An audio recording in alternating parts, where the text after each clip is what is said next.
Olá, pessoal, tudo bem? Bom, hoje nós vamos falar a respeito do sistema renal, ou sistema urinário, e já é a nossa penúltima aula, gente. Nossa, não dá para acreditar. Então, vou alinhar algumas coisinhas com vocês antes da gente dar continuidade, tá? Bom, essa semana, então, a gente vai falar a respeito do sistema urinário. Vamos fazer, né, as aulas como a gente já está habituado a fazer, nas práticas, enfim. E aí, quando for na outra semana, a gente vai trabalhar com o sistema reprodutor, masculino e feminino. Então, talvez a gente gaste ainda 2 semanas para poder falar a respeito do sistema reprodutor, porque são dois, né? Masculino e feminino, vamos ver. E depois a gente vai trabalhar somente com a anatomia dos membros. Então, na parte de anatomia dos membros, a gente nem vai ter especificamente aula teórica. Nós teremos aula prática, né? Para a gente poder falar um pouquinho a respeito dos ossos dos membros superiores e dos membros inferiores. E aí depois a gente já parte, então, para nossas apresentações do A2, que iniciam no dia 22, tá, gente? Já mandei, tá lá no YouLife. Vocês olhem, por favor, se dividam em grupos de acordo com o curso de vocês. Preciso de 4 grupos por curso. Já tem os temas, já tá tudo divididinho aí no YouLife, é só vocês conferirem, tá? E daí vocês começam a se preparar, então, para as nossas apresentações do A2, ok?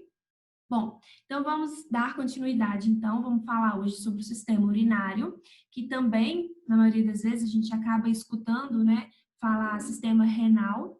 Então, quando a gente pensa no sistema urinário ou renal, um dos principais órgãos que vai vir à nossa cabeça vai ser os rins, né? Então, hoje a gente vai falar bastante a respeito dos rins.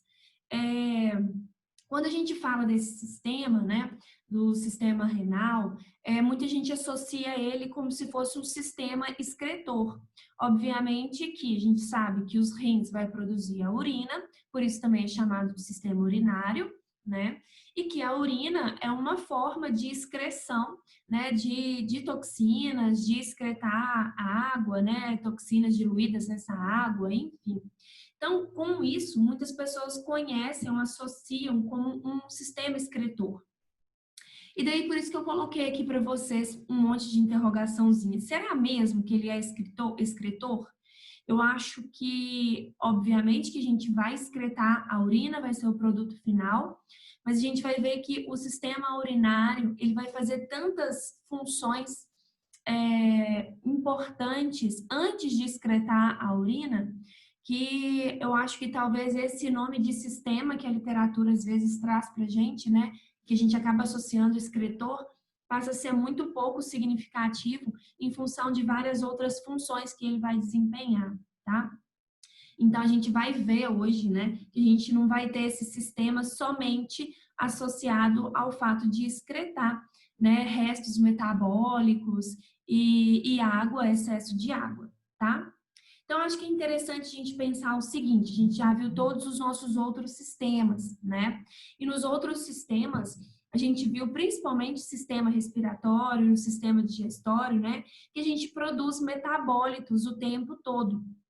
No sistema respiratório, o que a gente produz? Né? A gente faz a absorção do oxigênio e a gente expele o dióxido de carbono, né?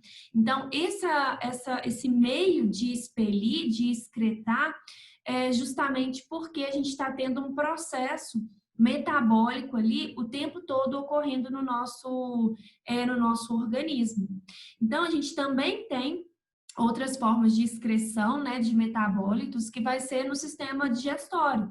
Quando a gente consome algum tipo de alimento, a gente está levando para o nosso corpo aquilo que ele precisa de absorver, mas aquilo que ele não precisa mais, ou que vai formar, por exemplo, resíduos da metabolização desses alimentos, a gente vai eliminar, né? Então, como que a gente elimina? Ou a gente vai eliminar por meio das fezes, né?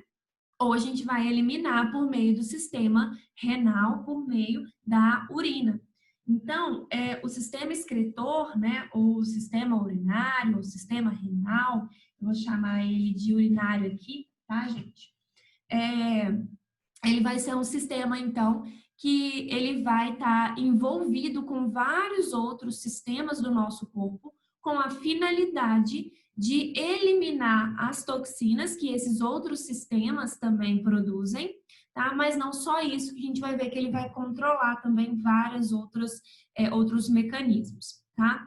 Então, aqui a gente consegue ver, né, o nosso sistema respiratório, digestório, que mostra pra gente, né, durante o processo de inspiração, a gente utiliza o oxigênio e a gente expira dióxido de carbono e vapor de água, então é uma forma da gente excretar, não necessariamente pelo sistema urinário, né? Quando a gente alimenta, a gente excreta por meio das fezes também.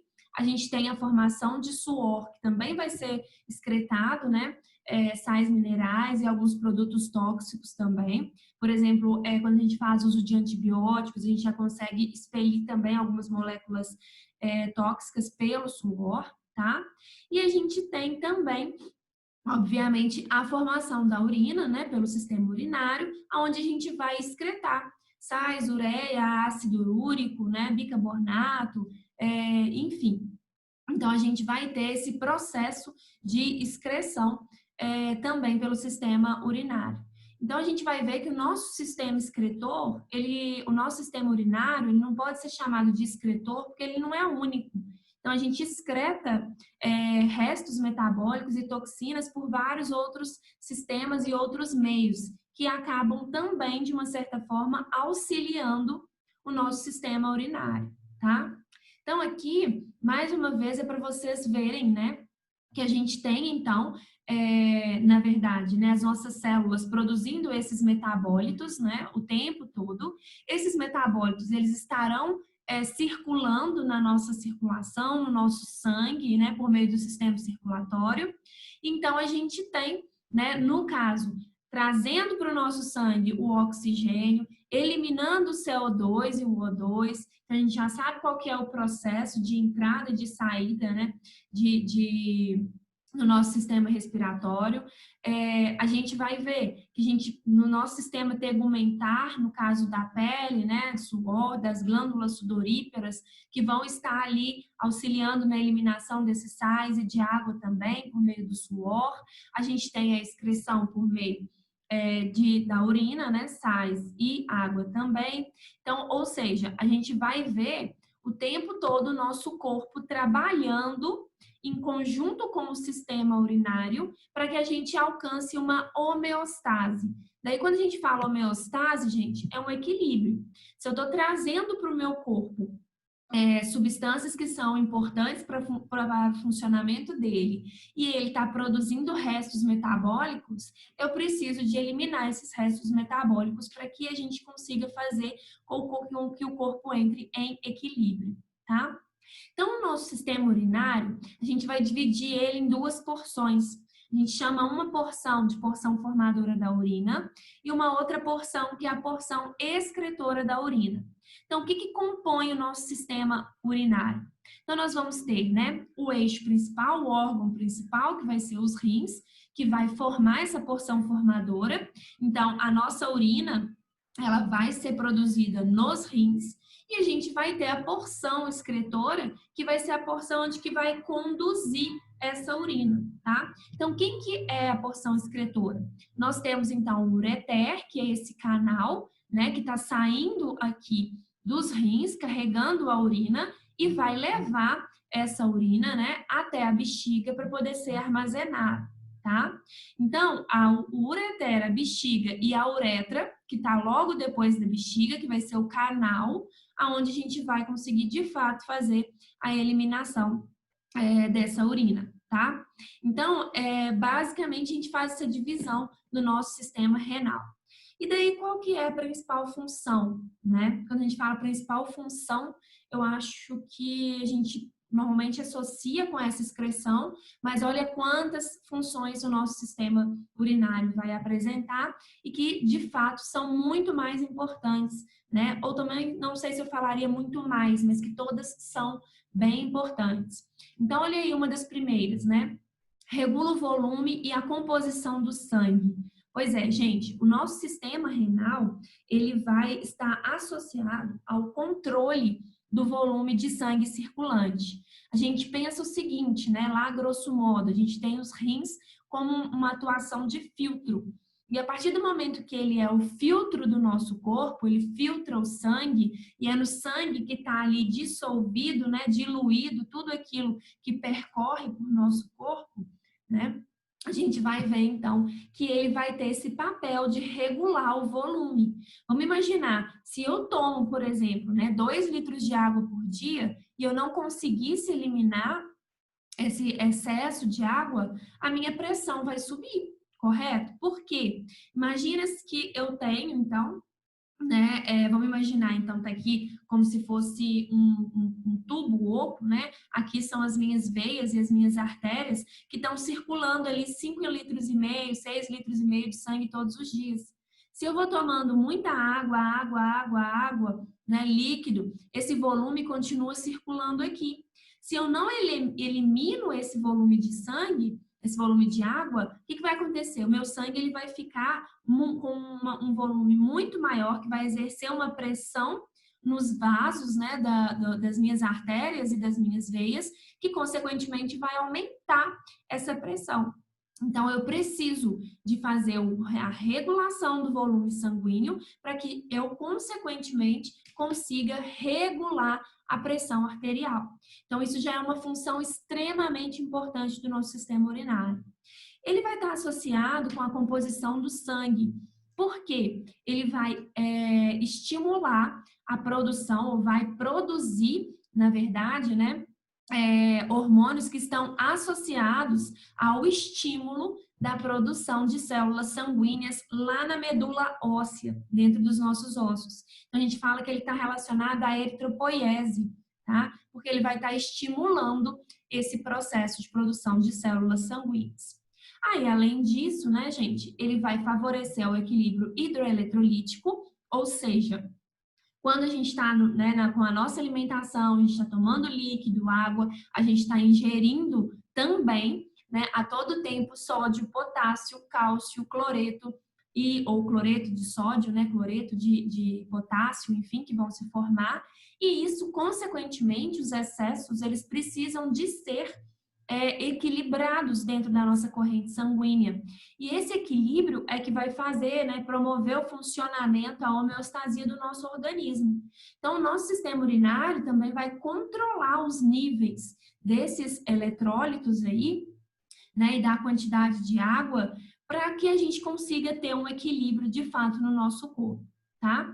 Então, além disso, ele vai estar associado ao equilíbrio ácido-básico, que é a manutenção do pH do nosso sangue.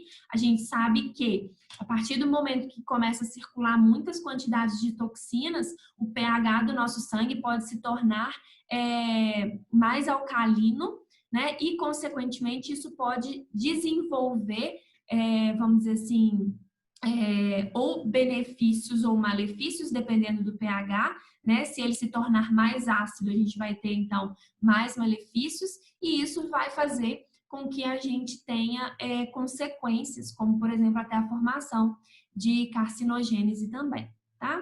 Então, ele vai estar associado à produção de calcitriol, que é uma forma ativa da vitamina D, né? Ele vai estar nesse processo que eu falei com vocês, de eritropoiese, né? De estimulação da produção de células vermelhas, tá? E ele vai vir com essa função de excreção de produtos tóxicos, né? Amônia, ureia, bilirrubina, creatinina, ácido úrico e toxinas também, que podem ser advindas de fármacos, né? Ou toxinas ambientais. Então, olha quanta função a gente já falou, né? Do nosso sistema urinário e que são funções muito importantes para o nosso organismo. Tá? Então, agora nós vamos falar da porção formadora da urina, né? Que vai ser os rins.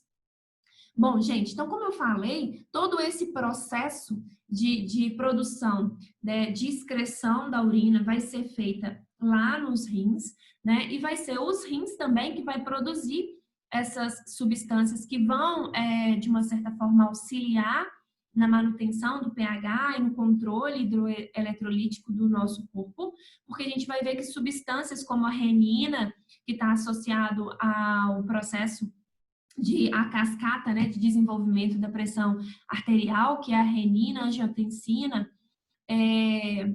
a gente vai ver que todo esse estímulo que o sistema renal vai oferecer vai fazer com que haja processos recorrentes ali que vão impactar em todo o restante do corpo, tá?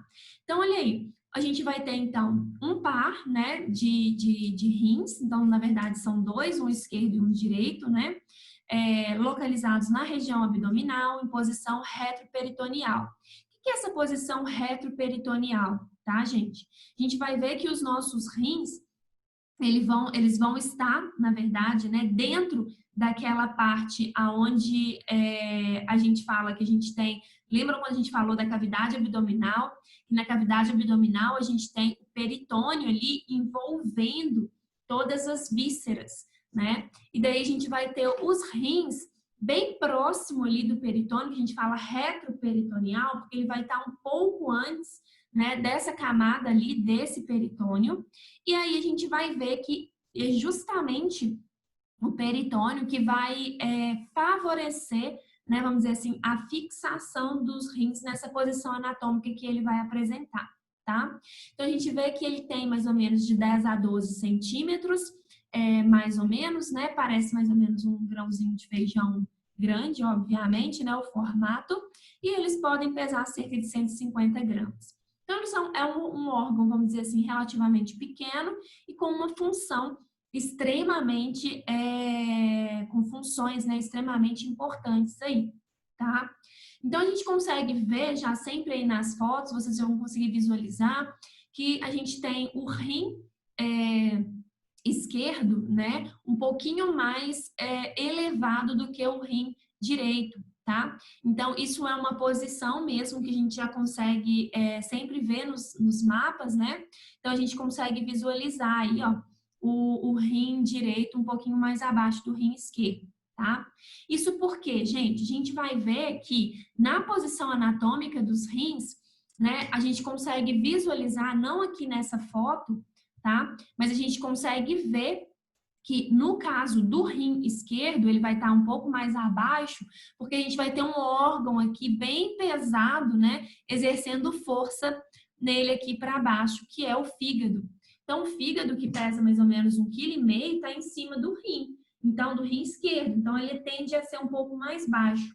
E aqui no rim direito, a gente tem uma porção, né, onde a gente vai conseguir visualizar ali bem próximo do rim direito a presença, né, de uma parte do nosso estômago, do nosso duodeno, tá? Do pâncreas também, que vai estar bem próximo aí do rim direito, tá bom?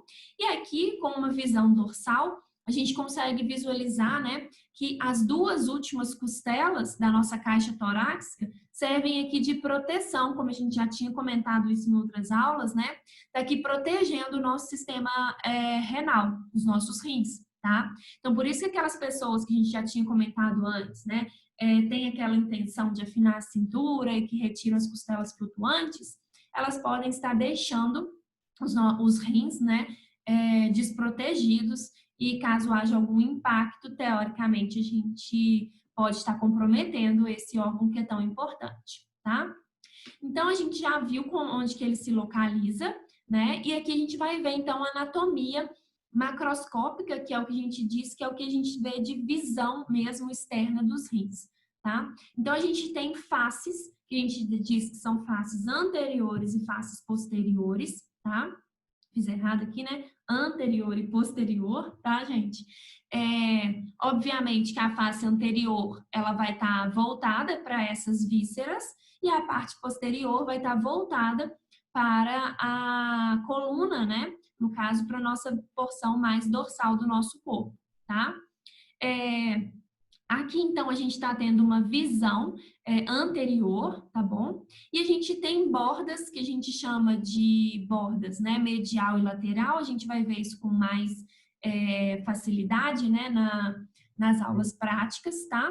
Mas daqui a gente consegue já visualizar ó, a margem medial, né? E daí a gente tem as margens que a gente diz que é mais lateral, ou seja, que está mais associado a lateral, né, do posicionamento dele. e a gente tem dois polos, né? O polo superior e o polo inferior, tá? Nesse caso, gente, o que acontece? No polo superior, não nessa imagem que a gente não visualiza, mas a gente tem aqui, né, uma glândula encostada aqui, que é a glândula suprarrenal, tá? Então, supra, né, tá acima do rim. Então, a gente vai ver que essas glândulas suprarrenais também vão estar acopladas aí nos rins e vão estar produzindo, né, hormônios, e vocês já devem ter visto isso em fisiologia, mas depois a gente vai comentar um pouquinho a respeito, tá? Então, a gente consegue ver, né, externamente aqui, e a gente tem essa região, assim como lá no pulmão, a gente já viu esse nome antes, a gente tem uma região que a gente chama de hilo. Então, o hilo é uma região de entradas e saídas, né, de estruturas que vão estar, no caso dos rins, trazendo o sangue, voltando com o sangue e saindo com a urina, tá? Então, o hilo é uma região aqui, ó, onde que eu consigo ver a entrada da artéria renal, a saída da veia renal e a saída do ureter, que é a primeira região que a gente chama de pelve renal, tá? Então, essa é a anatomia macroscópica. Quando a gente vê internamente, né, os nossos rins, a gente consegue ter essa visualização aí, né, da presença, por exemplo, aqui no caso do hilo, né, como que a gente vai ver a artéria renal chegando, né, e distribuindo sangue arterial para que seja filtrado, né, aqui nos rins, e como que eles vão sair, esse sangue, né, ele vai sair pela veia renal, e depois que a gente tem a formação da urina, ela vai ser desembocada aqui, né, no ureter, né, e consequentemente aqui, que é nessa região que a gente chama de pelve renal, para poder ser eliminada, tá? Ainda externamente, a gente consegue visualizar um envoltório, né, uma capa também que é protetora e também delimitadora do tamanho do rim, que a gente chama de cápsula renal fibrosa. Então, assim como o pulmão tem a pleura, né, o coração tem a cárdia, né, o epicárdio, enfim, o rim ele vai ter uma cápsula renal fibrosa que vai proteger ele, né, e consequentemente também vai ajudar a dar um formatozinho que ele apresenta, tá? E aí essa cápsula renal fibrosa ela é mais externa, né? E a gente tem entre a cápsula renal fibrosa, a gente tem uma cápsula renal adiposa. E por que a gente vai ter a presença, né, desse tecido adiposo logo abaixo da cápsula renal fibrosa? Também como uma forma de proteção, tá? Ou seja, o tecido adiposo, ele absorve impacto. Então, é uma maneira que a gente tem de prevenir, de proteger esse órgão que é tão importante por meio dessa cápsula renal adiposa também, tá? Então, a gente tem essa gordurinha, né, vamos dizer assim, nessa região que a gente chama de gordura perirenal, tá? Perirenal, e que, consequentemente, vai auxiliar nesse processo, então, nesse processo de proteção dos rins, tá bom?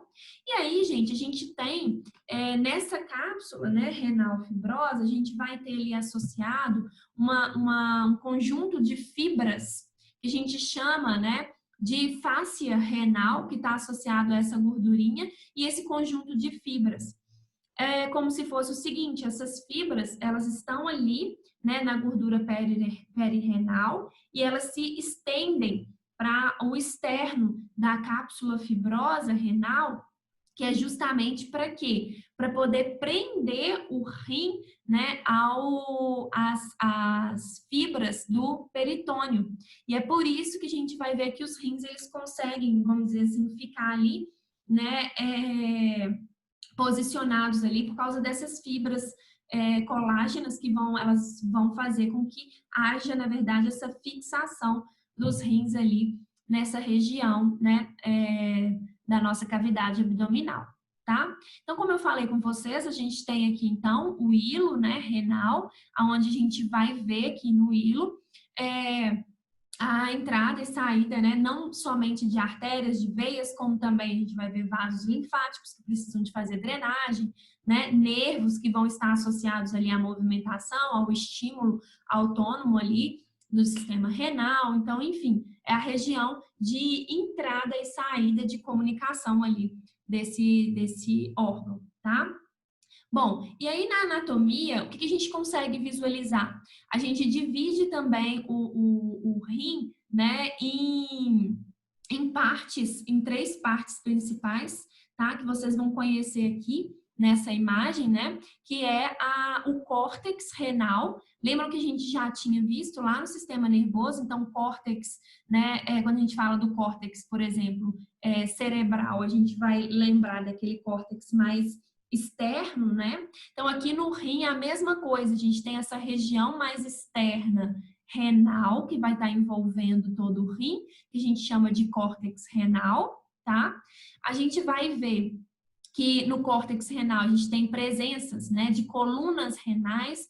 Essas colunas renais, né, são, na verdade, conjuntos de unidades funcionais que vão estar distribuídos aqui, né, nessas colunas, que a gente vai ver mais para frente, tá? E essas colunas, vamos dizer assim, elas vão tanto favorecer a produção, né, da urina, a filtração que os nossos rins vão fazer, como também a eliminação dessa urina, né, desses produtos tóxicos, desses metabólicos, tá? Então, aqui, ó, a gente consegue visualizar a região do córtex, essa região um pouco mais interna aqui, que tá cheio, que a gente chama de pirâmides, né? É uma região em que a gente chama de medula renal, tá? E da medula renal, a gente vai ver aqui uma região que a gente chama de pelve renal, que é onde vai ser a eliminação da urina, né? Onde a gente vai conseguir ver a passagem da urina ali, tá? Então, a grosso modo, a gente vai dividir ele nessas três camadas principais, córtex, medula e pelve, tá? Então, o córtex mais externo, a medula mais interna, né? Onde a gente vai ver a presença, né, das pirâmides renais, que são essas pirâmides aqui. E essas pirâmides renais, gente, a gente vai ver que vai ter vamos dizer assim, uma unidade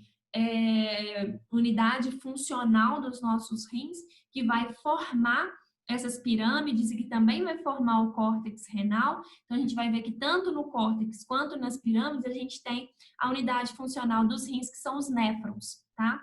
Quando a gente fala de néfrons, é a mesma coisa da gente pensar o seguinte: para eu fazer todo esse processo de filtragem, eu preciso de filtros. E os néfrons são os filtros que vão estar, na verdade, ali presentes por todo o meu rim, tá? Então, essas pirâmides, elas são compostas, o córtex, né, e a medula, são compostos por néfrons distribuídos em pirâmides, né, em unidades maiores, que são pirâmides, que vão, consequentemente, escoar, aí vai filtrar o sangue que é necessário e vai produzir a urina, né, com os restos metabólicos e, consequentemente, vai eliminar aí a urina, tá? Então, como que vai ser essa questão, né? Então, como eu falei anteriormente, os néfrons é essa unidade, né, morfofuncional dos rins, vai produzir a urina, e a gente vai ver que ele vai ter, na verdade, né, uma unidade lá dentro que é chamada de glomérulo, e algumas outras unidades, como os túbulos, né, que a gente chama de proximal, distal e túbulo coletor. Então, isso aqui, gente, é um desenhozinho para vocês de um néfron, tá? Eu quero explicar isso para vocês entenderem melhor. Quando a gente for pensar, então, nesse sistema renal, a gente vai pensar na unidade funcional dos rins, que é os néfrons. Quando a gente está com algum problema nos rins, a gente procura um nefrologista. Então, o nefrologista é que vai analisar todos esses filtros que o nosso rim tem e como que está o funcionamento deles e se tem algum problema nesses filtros que, consequentemente, vai impactar nesse processo aí de filtração do nosso sangue. Então, como que vai acontecer, tá? Olha, eu vou voltar nessa foto aqui para vocês visualizarem.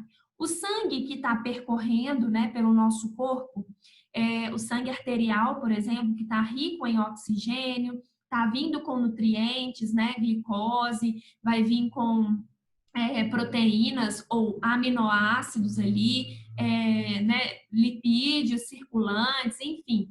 Então, esse sangue arterial que está percorrendo ali por todo o nosso corpo, ele precisa de ser também filtrado. Daí, o que a gente vai fazer? Ele vai entrar para os nossos rins, pela artéria renal. A partir do momento que ele entra pela artéria renal, vocês conseguem visualizar aqui, a artéria renal, ela vai ter acesso, tá, gente? Olha, tá vendo que ela tá aqui, ó, vindo logo aqui para o córtex.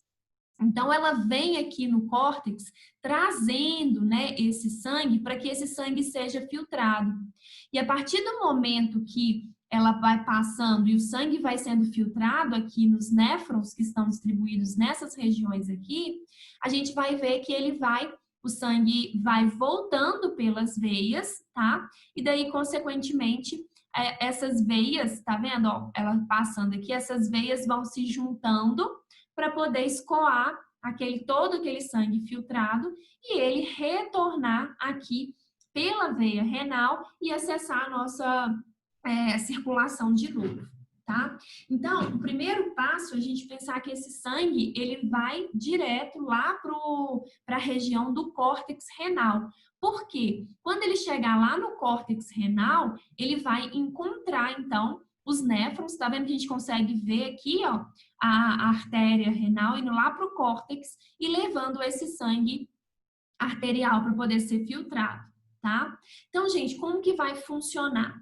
A gente consegue fazer aqui, ver uma divisão, como eu falei com vocês, que esses néfrons, eles vão estar localizados uma parte no córtex e uma parte na medula, formando, né, as pirâmides renais.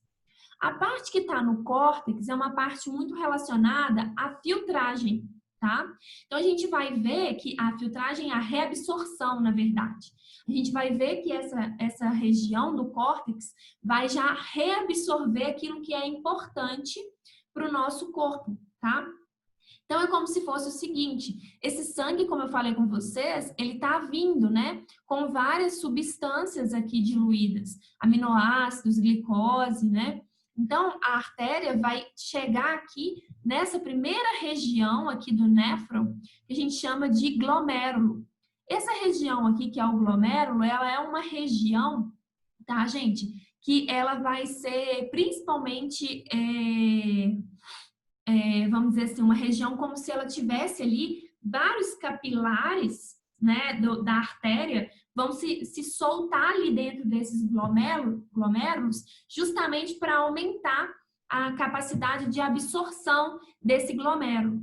Então, na verdade, ali eu vou ter, então, várias artérias ali, tá? E essas artérias e essa região, ela vai estar envolvida por uma cápsula que a gente chama de cápsula de Ball, né? E que essa cápsula, ela vai servir como se fosse mesmo, vamos dizer assim, um envoltório, uma proteção e também para que a gente consiga ver essas artérias, né? Essas arteríolas ali, compiladas em um único lugar, aumentando o processo de absorção e, consequentemente, a gente fazer com que haja a absorção daquele sangue que está chegando ali. Então, no primeiro momento, deixa eu passar aqui que vocês vão conseguir visualizar melhor aqui o néfron, né? Num primeiro momento, a gente consegue ver aqui, né, nessa região do glomérulo, a artéria chegando com essas várias arteríolas ali. E daí esse glomérulo, ele vai fazer o quê? Ele vai já absorver aquilo que ele vai aspirar, né? Aquilo que é mais importante que está ali no nosso sangue. Então, por exemplo, nessa primeira filtragem, a gente já vai ter ali uma reabsorção das moléculas mais importantes, como glicose e aminoácido, que está ali circulante. Então, por exemplo, glicose e aminoácido já vão ser absorvidas e já vão cair de novo na corrente sanguínea, tá? E daí, aliás, tá aqui, ó, já vai cair de novo aqui, ó, na corrente sanguínea, tá? Pelos capilares sanguíneos para poder voltar pelas veias e, consequentemente, desembocar lá de novo na veia cava, de volta, né, para a circulação. Então, aqui dentro do glomérulo, a gente vai ver, então, né, já uma arteríola que a gente chama de aferente, que está chegando, e uma eferente que vai estar, então, saindo com aquilo que já foi absorvido, que normalmente nessa primeira etapa é o processo de reabsorção. de glicose e de aminoácidos, tá? E daí o que vai acontecer? A gente vai ver que aquilo que não foi, né, não saiu pela arteríola eferente, vai continuar nos nossos filtros aqui, né? Esse sangue vai continuar percorrendo aqui no nosso néfron. E daí, a segunda porção importantíssima aqui no néfron é uma região toda contorcida, que a gente chama, né, de túbulo contorcido proximal. Essa região aqui contorcida é uma região de reabsorção de substâncias úteis, tá? E por que ele está todo contorcidinho? Né? Ele, quanto mais contorcido tiver, a gente já até viu isso também no sistema respiratório, mais a gente vai ver que aumenta o tempo de circulação e isso vai favorecer aumentar ainda mais a absorção. Então, se a gente precisa de absorver, a gente precisa de ter esses momentos, né, vamos dizer assim, mais dificultosos para fazer com que o sangue demore mais tempo para passar e daí, consequentemente, a gente vai ver esse processo de absorção. Então, nessa segunda etapa, né, do túbulo contorcido proximal, a gente tem a absorção ali também de água, tá? Então, obviamente que a gente vai ter ali o sangue, né? Ele vai estar vindo com a água circulante, vai estar vindo com aminoácidos, com glicose, né? E daí, consequentemente, quando ele chegar aqui no túbulo contorcido principal, ele vai já de cara absorver também glicose mais aminoácidos que ainda vão estar passando ali. E ele absorve também essas substâncias que são muito importantes, como, por exemplo, o bicarbonato de sódio. A gente sabe que o dióxido de carbono, ele percorre, né, pelo nosso corpo juntamente com o bicarbonato de sódio. E o bicarbonato, ele é uma solução básica. E aí, o que acontece? Ele precisa de estar ali diluído, né, no nosso sangue, justamente para poder tornar o nosso sangue menos ácido. Então, esse primeiro processo aqui de reabsorção, ele é muito útil, principalmente por questão do bicarbonato de sódio, né? Porque eu preciso de voltar com o bicarbonato de sódio para o meu sangue, para a circulação, para que ele consiga tornar esse sangue mais básico, né? E, consequentemente, não deixá-lo ácido, que pode gerar um monte de complicações. Então, aqui nessa região do túbulo contorcido distal, a gente tem a absorção de bicarbonato, a reabsorção de aminoácidos, a reabsorção de glicose, tá? Então, por isso que ele está associado ao controle da glicose também. Porque se eu tiver muita glicose circulante, o que vai acontecer? A gente vai reabsorver aquilo que a gente precisa e às vezes o que a gente não precisa vai seguir pelos néfrons e vai ser eliminado na urina. Então, por isso que muitas pessoas que têm, por exemplo, diabetes, que têm muita glicose circulante, elas acabam eliminando glicose, né, pela urina também. Então, é um processo aqui de reabsorção do que eu preciso e do que eu não preciso para poder ser excretado, tá? Então, aqui a gente vai ter essa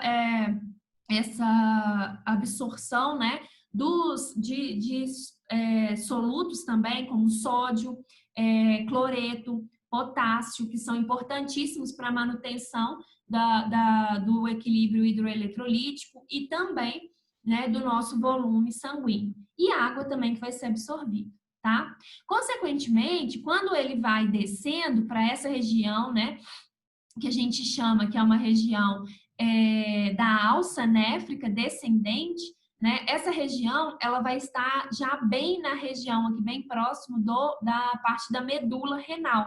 Então, aqui, ó, daqui para cima, vamos dizer assim, tá no córtex e daqui para baixo tá na medula. Na medula, não é onde a gente vai ver que vai ter já a produção mesmo da urina.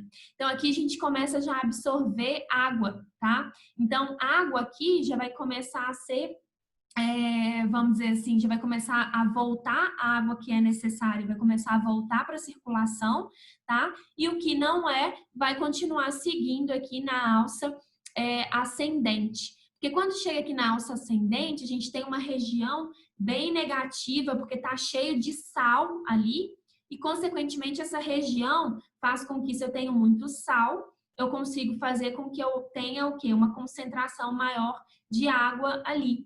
Então, por isso que eu vou ter, vamos dizer assim, nessa região também, tanto a água que eu não preciso vai ser, a água que eu preciso vai entrar para a circulação sanguínea, que eu não preciso vai se manter circulante ali, porque quando ela chega aqui na alça ascendente, ela está uma região bem salgada, e aí eu consigo pegar aquela água que eu não preciso e seguir com ela aqui pelo néfron, tá? Quando chega numa outra região, que é o túbulo contorcido distal, eu ainda tenho aqui, né, nessa região do túbulo contorcido distal, mais filtração ainda. Então, eu vou retirando aqui ainda mais aquilo que eu preciso, né? Principalmente, a gente vai ver que vai ser uma região onde que a gente vai ter mais água diluída com aquilo que a gente não precisa, porque a gente já absorveu o que era necessário nos processos anteriores. Então, a gente fala que é uma região de eliminação ativa de excretas. Por quê? O que vai estar percorrendo ali? A água que eu não preciso mais, que eu preciso de eliminar, que normalmente a urina é formada por 95% de água, tá?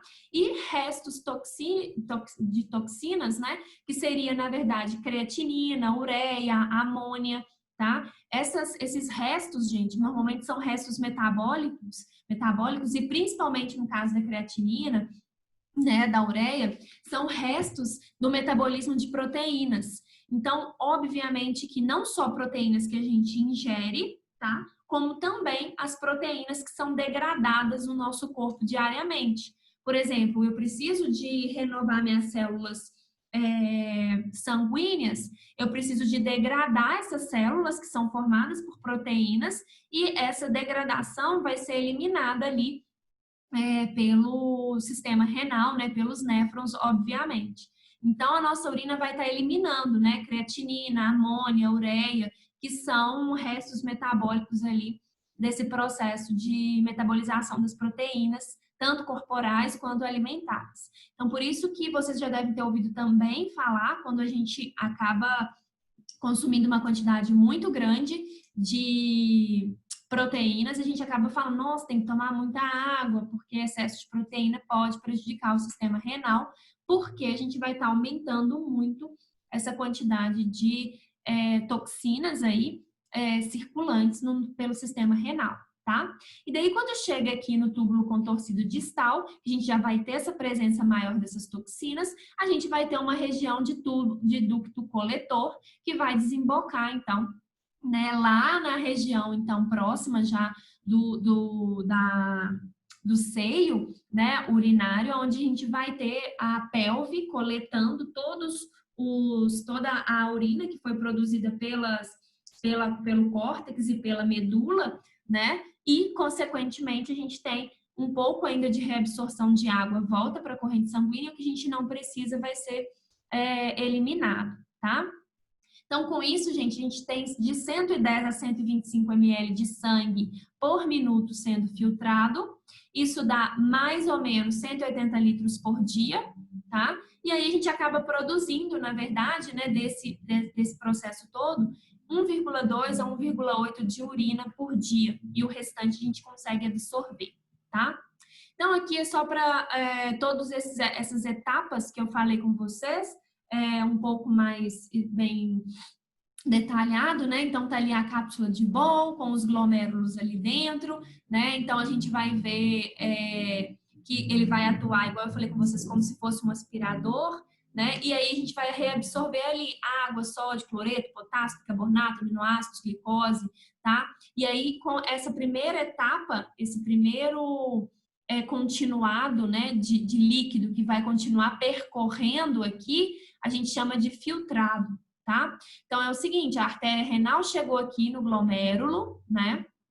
O glomérulo, que está envolvido pela cápsula de Bol aqui, vai aspirar aquilo que, teoricamente, aquele filtrado, né, com um monte de substâncias. Então, ele filtra ali, puxa o máximo que ele pode ali. Então, ali vai entrar aminoácidos, glicose, sódio, potássio, cloreto, um monte de íons, bicarbonato, né? E daí, esse filtrado vai percorrer aqui para o túbulo proximal. Quando ele chega lá no túbulo proximal, que a gente vai ver, então, que glicose e os aminoácidos vão ser 100% absorvidos ali, tá? E aí, grande parte, que é a água, sódio, vai ainda continuar vai continuar descendo, né? Vamos dizer assim, para a alça que é a parte descendente, que ela também é chamada de alça de Henle, né? E aí a gente vai ver como que vai ser os processos subsequentes, né? Como eu já falei anteriormente com vocês, de absorção aí de água e de cloreto de sódio, tá? Então aqui também são só mais algumas imagens para vocês entenderem como que é o funcionamento desses néfrons, tá? E daí, gente, além dele fazer esse processo de filtragem, de reabsorção e de eliminação, né, a gente vê, então, que os rins, eles vão produzir a eritropoetina, né, que, consequentemente, vai fazer, então, essa produção de células sanguíneas vermelhas, tá? Então, a gente vai ver que ela vai ser secretada, né, pelo córtex renal, e, consequentemente, ali no córtex renal, isso vai se adentrar para a corrente sanguínea e, consequentemente, vai sair pela veia e vai conseguir estimular, né, esse sistema ósseo a produzir essas células vermelhas, que, consequentemente, quanto mais células vermelhas, mais facilidade da gente conseguir carregar o oxigênio, né? E, consequentemente, favorecer a oxigenação dos nossos tecidos, tá? Uma outra substância que os nossos rins vai produzir é a renina. A renina, ela é uma substância muito importante produzida pelos rins, justamente porque ela vai estar associada ao controle da pressão arterial, tá? Então, a gente vê que ela vai ser produzida e ela vai ser produzida nos rins e vai ter ação externa quando ela acessa, por exemplo, a outros tecidos e órgãos, ela vai ativar uma cascata proteolítica, né, que está associado ao angiotensinogênio, angiotensina 1 e angiotensina 2, que, consequentemente, vai favorecer uma vasoconstrição, tá, das nossas veias e das nossas artérias para poder favorecer o equilíbrio da pressão arterial. Aí a gente tem ali, consequentemente, um aumento da pressão arterial, onde a gente começa a fazer uma retenção de sal, por causa que, teoricamente, a gente viu aí a liberação dessa renina, tá?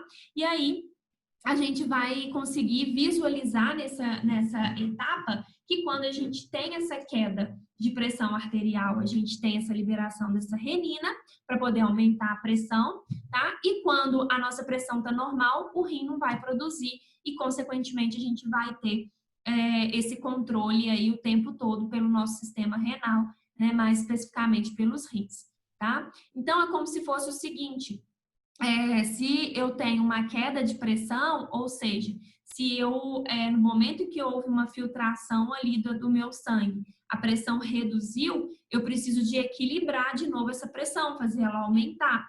Então, eu preciso de liberar renina para que eu consiga fazer de novo uma elevação da minha pressão arterial ali, tá bom? Bom, então aqui é como eu falei com vocês. Então, é o caminho, né, que o sangue vai percorrer. Então, ele vai entrar para a aorta, vai para a aorta renal, aí a artéria ela vai se ramificando em vários outros nomes, né? Até ela chegar lá no glomérulo. Do glomérulo, teoricamente, aquele sangue, né, que não foi absorvido pela cápsula de Bol ali, ele vai voltar pela arteríola eferente e vai vir voltar pela veia. Aquele que foi absorvido, aquele filtrado, né, que foi absorvido pela cápsula de Bol, vai passar pelos néfrons, né, e, consequentemente, algumas substâncias vão retornar para a corrente sanguínea e outras vão ser eliminadas pela urina, tá? Então, a grosso modo, seria isso. Então, aqui a gente consegue visualizar, né, esse trajeto que eu acabei de falar com vocês e aqui a gente consegue ver o néfron diluído, distribuído aqui. Então, a gente consegue ver, ó, a gente tem aquela porção de reabsorção no córtex. Então, o córtex renal é a região onde eu vou ter a reabsorção e a região aqui das pirâmides, né, que vão, teoricamente, fazer a produção da urina e, consequentemente, essa urina ela vai desembocar aqui, né, na região do seio renal, tá? E aí, consequentemente, vai ter acesso ao ureter para poder ser encaminhado para a bexiga, tá? Então, essas glândulas suprarrenais que estão ali acima do rim, né, que vai estar associado à produção de hormônios esteroides, mas que, gente, glândula suprarrenal, a gente, quando está trabalhando hoje aqui, né, com a anatomia do sistema renal, as glândulas, elas não estão associadas, né, necessariamente ao sistema renal. Então, ela acaba sendo uma parte de um sistema endócrino e não renal, porque elas vão estar simplesmente alojadas ali para produzir alguns hormônios, tá? E aí, por fim, a gente vê a parte, né, da parte excretora. Então, depois que a urina é produzida e saída ali pelo ducto coletor, né, e consequentemente vai associar ali ao seio, ela vai desembocar aqui na pelve renal, que vai descer para o ureter. Então, o ureter nada mais é do que um tubo mesmo, para poder trazer essa urina para ser armazenada na bexiga, tá? Então, os ureteres é um tubo muscular que une o rim à bexiga urinária, né? Vai medir mais ou menos 25 centímetros de comprimento. Então, os limites é a pelve, né? Acima, vamos dizer assim,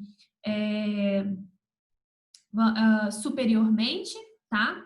E daí a gente tem embaixo o ósseo ura-retal, que na verdade é a região de abertura mesmo aqui, tá? Do ureter, para que a urina desemboque ali na bexiga, tá? Então, a gente acaba também dividindo o ureter em partes. Então, a gente tem a parte abdominal, que é a parte que sai, né, aqui do rim, a parte pélvica, que está passando aqui próximo mesmo da pelve, né, e a intramural, que ela está chegando aqui bem próximo à bexiga, tá? E a bexiga, que vai ser essa bolsa muscular que vai ajudar, então, nesse armazenamento da urina. Então, aqui, ó, são os orifícios onde vai desembocar os ureteres, né, com a urina. E aí ela vai ser uma bolsa, como eu falei, muscular, né? Então, é um músculo, teoricamente, que vai favorecer tanto para distender, para a gente conseguir armazenar, quanto também contrair para a gente conseguir expelir, tá? E daí a gente tem mais ou menos uma capacidade de 0,5 litro de armazenamento de urina, tá? E daí a gente consegue visualizar, né, que a uretra, que vai ser o canal por onde vai passar a urina, vai estar, na verdade, aqui, ó, que a gente fala um esfíncter urinário contraído, vai estar envolvido por músculos que vão favorecer o processo de micção, que a gente fala, né, de urinar, que seria aquele processo mesmo de quando a gente consegue cessar a eliminação da urina ou fazer com que a urina seja liberada, tá?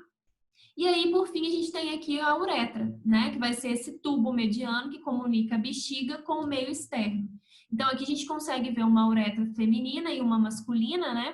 Então, no caso, a masculina, a gente consegue visualizar bem mais facilmente que ela é bem maior do que a feminina, tá? E daí a gente consegue ver que no caso da feminina, o que vai, na maioria das vezes, acontecer, né, mais infecção urinária com mais sintomas do que nos homens, justamente por causa desse tamanho da uretra, tá? Então, por exemplo, infecções urinárias são mais sentidas e percebidas pelas mulheres, também são mais fáceis de acontecer, né? Por causa que a nossa uretra ela é bem menorzinha, né, do que a dos homens. Então, a facilidade de infecção vai ser bem maior e muito mais fácil de acometer, né, o nosso sistema renal do que a do homem, ok? Bom, então era isso, gente. A gente vai discutir mais coisas na aula prática, tá? E para a teoria de hoje é isso. Aguardo vocês no Tira Dúvidas daqui a pouco. Beijo!